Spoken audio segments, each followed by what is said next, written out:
Welcome to the Equip Podcast. Here you'll find conversations from people of all different walks of life, sharing their experiences, the things the Lord has taught them, and things to equip you. Equip is based on Ephesians 4:11-13 that talks about equipping God's people for works of service so that the body of Christ may be built up. That is our goal here, to build you up and equip you through seasons of ups and downs in life. Welcome back to the Equip Podcast. I'm your host, Taylor Gibson, and today I have Hannah Hayman joining us. Hello. Hannah's been on the podcast. It's been a while. Several seasons. Yeah. Mm-hmm. She is married to our executive pastor, Todd Haymans, and they have 3 kids.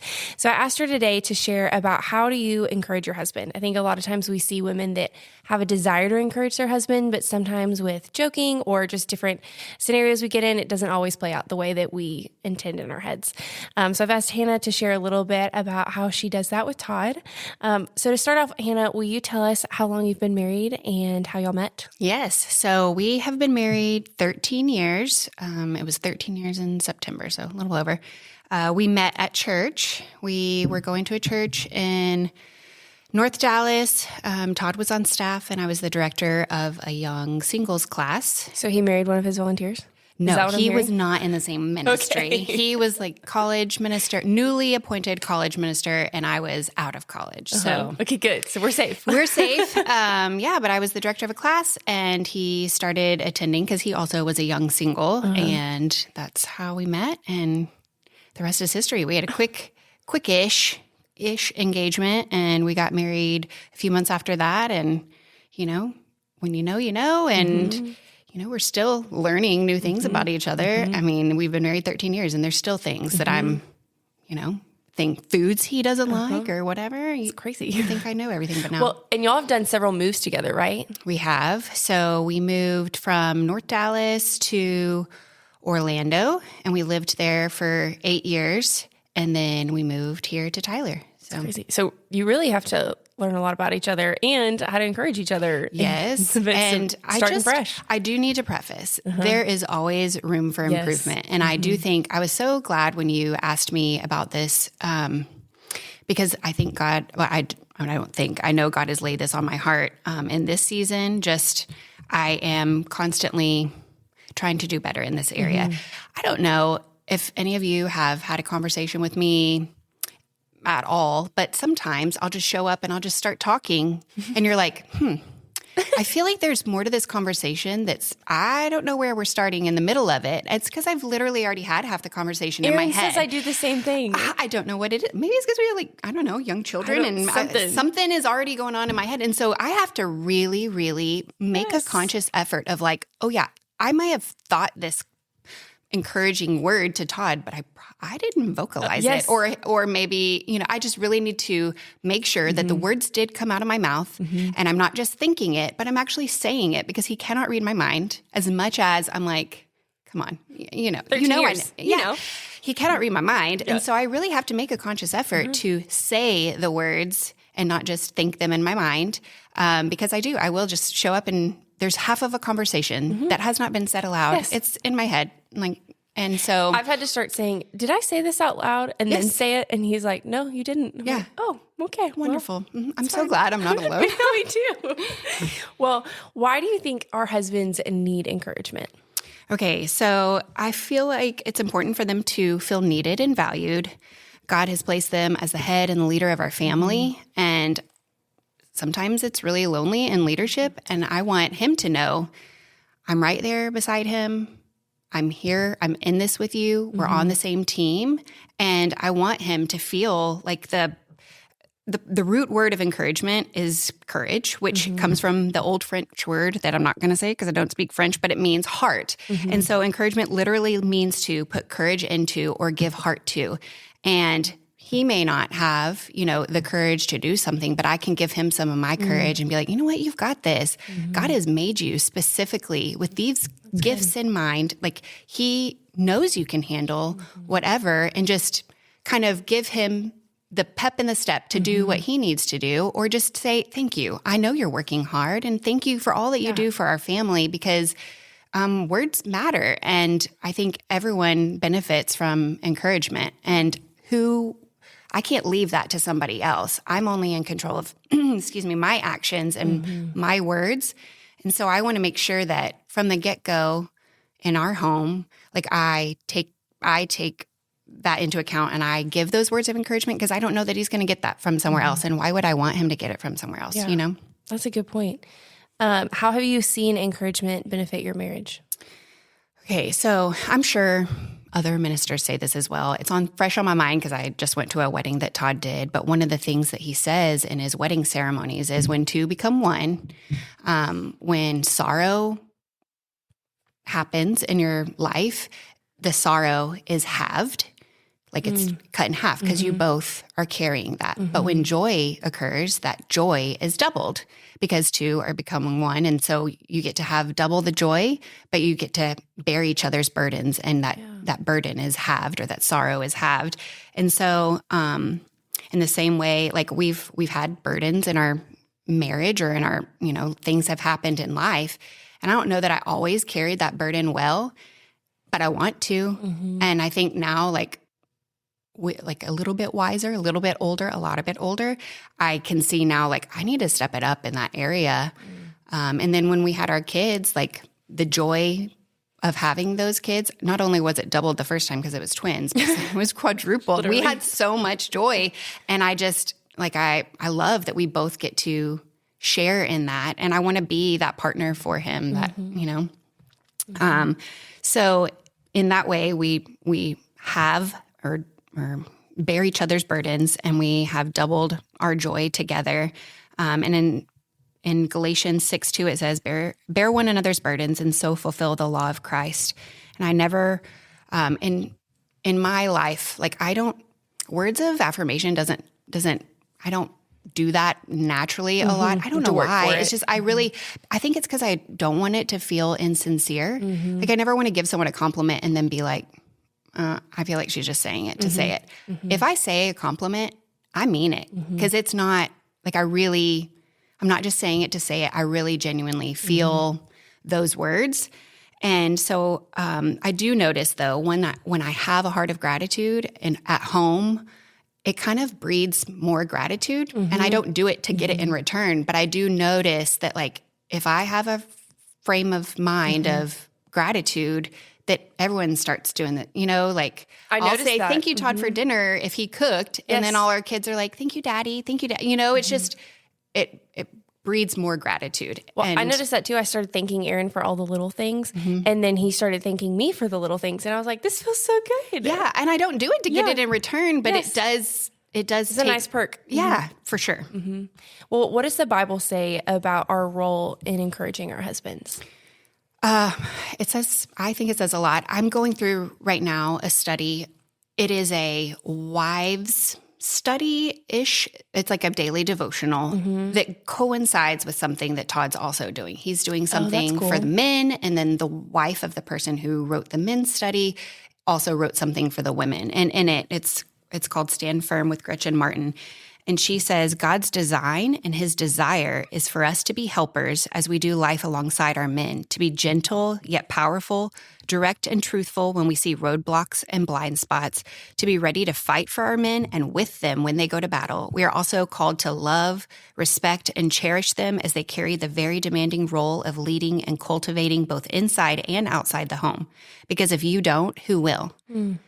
I think when my grandmother's passed, I was really, really sad because I was like, man, my prayer warriors are gone. And I don't know, like, I just feel a little like my back, like I've lost some of the guard behind me. Like I got to watch my back a little bit more because my prayer warriors who prayed nonstop for me, they're not there anymore. And then I kind of have come to the realization like, oh, it's time for me to step up. Like I pray for my family. I pray for my husband, but like I need to fill that role now for them. Like I am the prayer warrior. It's now my role. And so kind of stepping into that of my own, it's still a work in progress, but like it shouldn't be a void. Like I have to fill the void. Yeah. So. I remember being convicted, and this is something probably within the last 6 months, the Lord has really been laying on my heart more of, I know the person that prays for me most in the world is my mom, and it always has been, and I love that. but also thinking, how is that reciprocated to my family? Like, am I the person that prays for my kid the most? Am I the person that prays for my husband the most? And I want to be that. Like, I want to be the person that is constantly going to battle for him in prayer, you know? For sure. I laugh because I went and worked out. It was a couple weeks ago, and I called Todd afterwards, and I was like, well, I forgot my AirPods, so I could have listened to my book. And he goes, oh, heaven forbid. And I was like, I just ended up just praying for our family. Sweet. I had like 30 minutes of uninterrupted, and I'm sure people thought I was crazy because I like literally was trying to, I half closed my eyes. I'm on a treadmill, so not don't really. fall off. But like my arms were in a position of like surrender, like they're flipped open, like Lord, and specifically praying for each individual family member. It wasn't a blanketed, Lord, please protect my family, like specific prayers for each individual member of my family. And I felt so like covered and energized. Like, okay, this was so good for my family. It was good for me to like have that uninterrupted time. I mean, obviously like time alone in the Bible, but this is like specific prayer. And then I told Todd, you know what? I forgot my AirPods, but you are covered in prayer. And I think it meant the world to him. It would mean the world to me. But he was just like, heaven forbid, you forget those AirPods. You know what? And I'm like, you know what? Next time I'm not going to bring them intentionally. And I'm going to use this time. Or if I'm folding laundry, Lord, thank you for these little feet who run through socks like nobody's business. Like I'm matching them up. And instead of like complaining, like we lost another sock in the forever pit of the dryer, but thank you. Like we prayed for these feet for a long time, these babies, like thank you for who they are and what you've given to us and all the things. So I'm using time specifically for praying over my family that normally I would just be listening to a book, you know? I love that. Well, what are some of the things that you thought were encouraging or helpful, but actually weren't? Okay, so I don't know if you know this about me, but I am a fixer by nature. Oh, same. If I see a problem, I'm going to have a solution for it. I will rig something to make do for a while, or I will just flat out fix it, but I want to have a solution. And I've learned that sometimes rather than just coming up with a solution, I need to just be still and listen, not immediately react with how whatever problem or whatever is being told to me, dilemma can be solved. I just need to listen and say, wow, that's hard. I'm so sorry you're going through that or whatever. I mean, he'll come home and he does not tell me everything. He protects me and protects, his role, but I can see when a burden is on his shoulders and I can see like, oh, it's a tough day. Like I just need to say, I love you. I'm really sorry. This is really hard. And I don't need to immediately have a solution because it's not necessarily helpful. Yep. I have figured that out as well. Maybe it's helping me being like, here's the solution, but it's not helping him. Well, and we had something happen to our car the other day and he called me to tell me about it. And he's like, just calling me to let me know.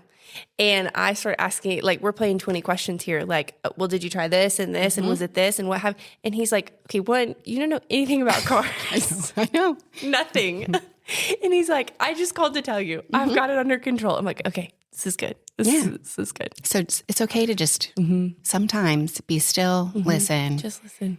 And I'm so sorry. And oftentimes he already knows the answer.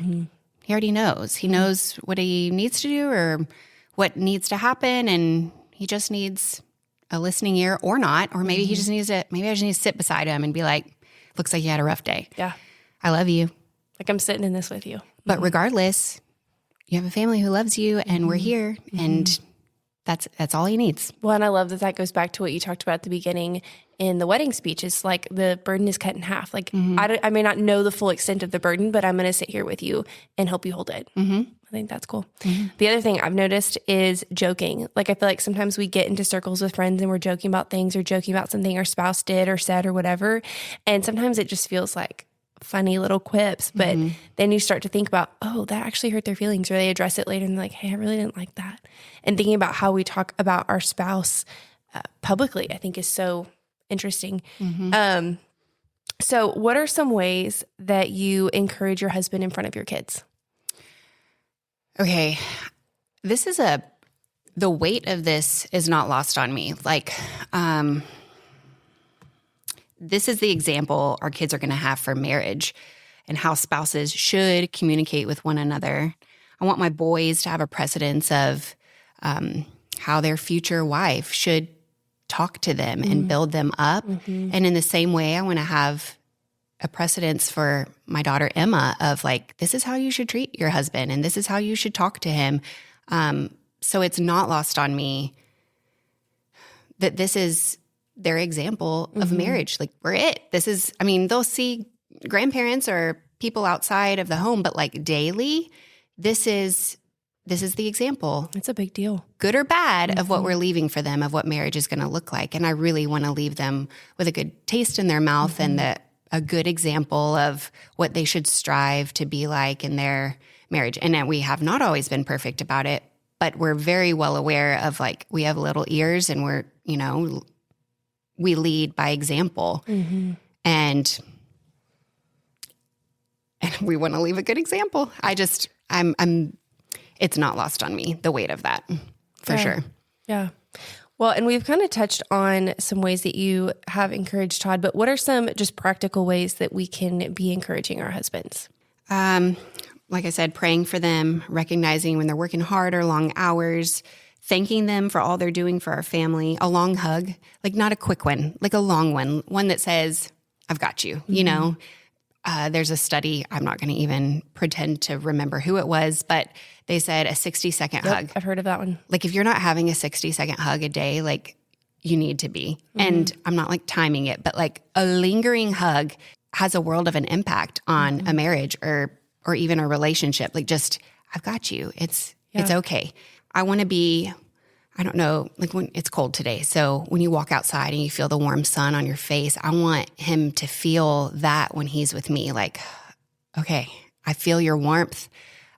You're giving me what I need to grow, take root, and to be what I'm called to be. I want him to feel warmth when he's around me, but that requires me to be warm when I'm around him. And that's a work in progress. I mean, there are days that's not easy. It's a choice that I have to make to wake up and be like, you know what? I'm going to be warm and loving and not that I'm typically not, but just you have to make the choice. It doesn't come naturally. Like life gets in the way. Things are left out that shouldn't be left out. Not by him. Never by him. Never. But that just kind of, okay, it's okay. Grace is free to give, you know? Oh, yeah. And we get it for free from Jesus, and I need to show that to him as well. Well, and I don't know if you're like this as a fixer, but for me, especially those early years of marriage, I would listen to all the podcasts and the books and all the things. And I was like, I have to fix our marriage and I have to fix everything. And it has to be perfect and we need to be perfect. And you did this and it bothered me and we need to fix this. And it was like overwhelming and no longer at the point of being helpful. Yeah. And so finally he was like, you need to stop listening to podcasts about marriage and reading books and all the things, because it's just breeding some of that like fix everything nature versus just be his peaceful place. Something else, Hebrews 10:24, and let us consider how we may spur one another on towards love and good deeds, not giving up meeting together as some are in the habit of doing, but encouraging one another, and all the more as you see the day approaching. 1 Thessalonians 5:11 says, therefore encourage one another and build each other up, just as in fact you're doing. So like the Bible outlines how encouragement, words matter. You can build them up or you can tear them down. But I want to be one that builds him up and makes him feel like he can do anything. So I need to choose my words wisely. I saw this, the New York City Marathon just happened, and I know nothing about running. I'm going to be just truthfully and honest. I'm a work in progress with encouragement, and I know nothing about what I'm about to tell you about. But this story meant a lot to me. So there's this couple. They literally finished the marathon hand in hand. And the critical me that is, I'm not typically critical, but I'm like, okay, you're not going to run a marathon holding hands the whole time. Like, come on. Like, that's not even logistically, like, you're going to be bumping into each other. That's like, just run beside each other. But this girl, they signed up to run it together. This girl injured her leg in the middle of it. And her boyfriend was like, do you want to stop? We can stop. And she's like, no, I want to keep going. And he's like, we can stop. It's not a big deal. We'll just stop together. And she's like, no, I want to keep going. So he literally wrapped her arm around his shoulder, and they ran part of it that way. And then part of the way he was like helping her along, holding onto her arm, like just helping her. They finished the 26.2 miles together, one way or the other. Like she was injured. He stopped and helped her. But like we say that life is a marathon, and Todd and I have chosen to do this marathon together. So it may not be me injured and him helping me sometimes, but if he's feeling down or he's feeling in a place like I don't know that I want to keep going. You know what? It's my job. I'm not the spiritual leader of our home, but I am his teammate and I am his partner. And sometimes that means I need to wrap his arm around me and I can help him limp a little bit until he feels better, or he can do the same for me.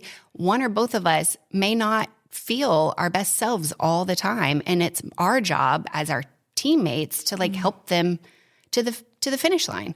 Anyways, it struck a chord in me, and I was like, okay, the critical self in me, they did it together and they finished together. And it doesn't count if I were to like run ahead of him. We didn't finish it together and I left him in the dust. Like how good is that? I'm not a great spouse or partner. No, it doesn't count if I did it by myself. We want to do it together. So we need to do it together. And sometimes I have to help him and sometimes he has to help me. A lot of times helps me limp across big thresholds of things like, but we're in it together. And I want him to know I am your teammate. It doesn't count if I finish before you do. We're doing it at the same time. Because it's not a competition. We're not in competition against our spouse. No. That's good.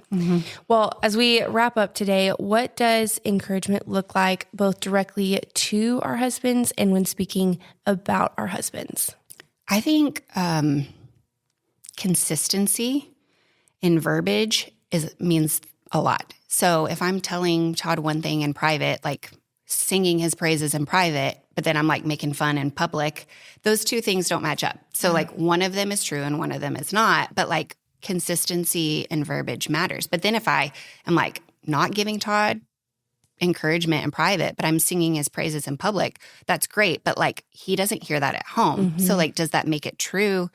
I don't know. I just think if I'm going to tell him something, I don't want to sing his praises just in public. I want to tell him that in private as well because I feel like it means more. But I need to say the same thing. Yeah. And I think I'd never talk bad about Todd in front of people. I would never do that, and it's not, especially not in front of my kids. But like, I need to be really good about because I sing his praises.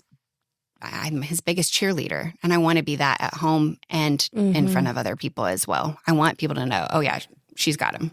You know, she's got his back. But I need him to know that too. When it's quiet and nobody else is around, like, I love you. We are on the same team. I need to be better about saying that. That's good. Well, I think this is very helpful and very practical.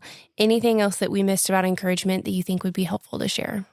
I think we hit it all. I think it's just putting it into action, and I'm speaking to myself here. So it's a daily call to be the teammate and the supporter and the prayer warrior and encourager of my husband, and consistency in that. I love that. Well, as you know, we have 2 questions we ask every guest as we finish the episode. What is something you're loving and what is something you're learning? Okay, something I'm learning. You ready for this? I'm ready. Okay, Todd's birthday was a couple weeks ago, and I refused to let him cook on his birthday. He is the cook in our family. Not really. I mean, I cook, but he is like a chef. And I refused to let him cook on his birthday. But I let the kids choose his birthday dinner, and they chose, because they know that Daddy loves this, let's cook him steak. And then roasted potatoes and Caesar salad. And I was like, okay, I don't grill. So like, what else can we do? And they're like, no, he's going to want steak. And I'm like, okay. All right. So Todd's like, I don't mind throwing some steaks on the grill. You were not cooking on your birthday. So I watched him the week before, how he prepped the grill. And I grilled us some steaks for his birthday. And let me tell you, the squeal and jumping that I let out when I cut into that steak, and it was perfect. I was like, oh my gosh, what else am I going to do? The like options are unlimited. I'm a griller now. I did tell Todd, I'm not taking over. But it's good to know, like, if you were sick or out of town or whatever, we're not going to starve. I mean, I can grill something. Who am I? And it was not a gas grill, guys. It was a charcoal grill. So this is like even bigger. It's a big deal. Yeah. Yeah. I think it would give Aaron more stress if I tried to grill. I babysat those steaks closer than I did my newborn twins. Not really, but I was like, I used a meat thermometer. Maybe that's cheating, but I was like constantly, okay, I know what it's supposed to be for perfect medium steaks. I like babysat a timer every 1 minute because a minute can change things. Yeah. So I babysat them so closely, but it was a success. And Todd even was like, what'd you put on these? And I told him, he's like, not bad. These are good. I was like, thank you. Yeah.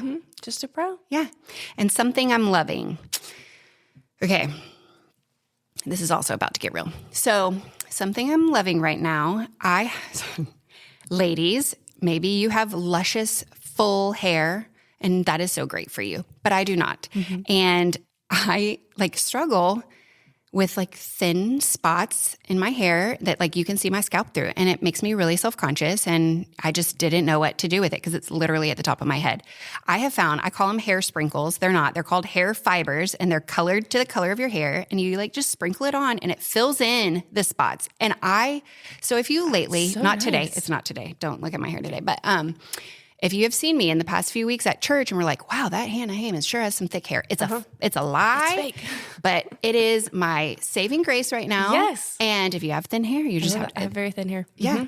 Okay. It's called Topic Hair Fibers, and you get it at Ulta, and it's a game changer. When I put them on, I was like, oh my goodness, I don't have to get a topper or a wig. I can do this. It's perfect. It was a game changer for me. So that's what I'm loving. You know what? I don't want to gatekeep because I feel like there's times people are like, oh no, I would never. Let me tell you, I'm going to give you all the hacks because I want you to know if you have thin hair, you're not alone. I have it too. And this is a possible solution for you. I love it. So helpful. Yeah. This is great. Thanks, Hannah, for being here. This was really fun. Thank you for having me. Thanks for listening to the Equip Podcast. Be sure to subscribe to be the first to know when a new episode drops. And follow us on social media to stay connected. We're at GABC_women. See you next time.